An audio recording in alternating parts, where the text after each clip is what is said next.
আমাদের আরো একটা গোপন কথা বলে যাই, দেশের প্রয়োজনে জরুরি মুহূর্তে স্পেশাল পিসেস বলেন, সাধারণ পিসেস বলেন, যত সংখ্যক সিট বলা হয় তার থেকেও বেশি সংখ্যক সিট কিন্তু ডাক্তার কিন্তু নেন নজির আছে। কারণ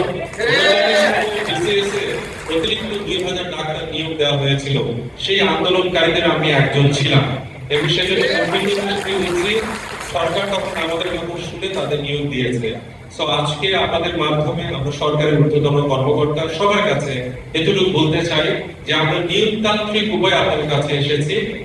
ডাক্তার নিয়োগ দেন, আমরা গ্রামে যেতে চাই, আমরা প্রান্তিক জনগোষ্ঠীর কাছে যেতে চাই, অবৈধ চিকিৎসা হচ্ছে সেটা প্রতিরোধ করতে চাই। সেখানে গিয়ে সাধারণ মানুষ অসহায় হয়ে পড়েছে, তাদের একজন চিকিৎসক প্রয়োজন, যেই চিকিৎসক একজন নির্ভর করবার জায়গা, একজন রেজিস্টার্ড চিকিৎসক, তিনি এমবিবিএস, তিনি বিডিএস, এই চিকিৎসকের কাছ থেকে তারা চিকিৎসা নেওয়ার জন্য অধীর আগ্রহে পড়ে আছে। সেই ক্ষেত্রে এই যে সংকট তৈরি হয়েছে, সহজ পথ হচ্ছে যারা এই মুহূর্তে উত্তীর্ণ হয়েছে তাদেরকে নিয়োগ দেয়া।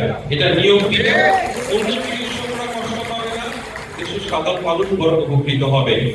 সাধারণ মানুষকে আপনারা একটু বুঝিয়েছে সরকার যে আপনারা দেখেন আমরা কিন্তু ক্রেডিট নিয়েছি যে আমরা 2000 ডাক্তার নিয়োগ দিয়েছি, আপনাদের এই জন্য থ্যাঙ্কস, কিন্তু এখনো প্রায় 13,000 শূন্যতা রয়েছে।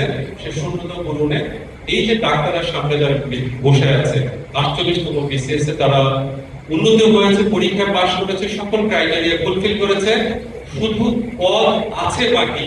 সরকার যদি বলে যে নেওয়া প্রয়োজন এবং সরকার ইন্টারেস্টিংলি বলেছে, এ পর্যন্ত সিদ্ধান্ত হয়েছে যে দ্রুত ডাক্তার নিয়োগ দিতে হবে 3000। সেই 3000 কোথা থেকে আসবে, কিভাবে নিবেন? অনেক লম্বা পথ।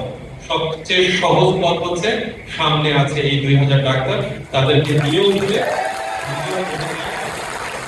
দুইদের যে কষ্ট হচ্ছে, প্রান্তিক জনগোষ্ঠী সরকারি চিকিৎসক থেকে যে বঞ্চিত হচ্ছে, এই জায়গাটা ফুলফিল হবে।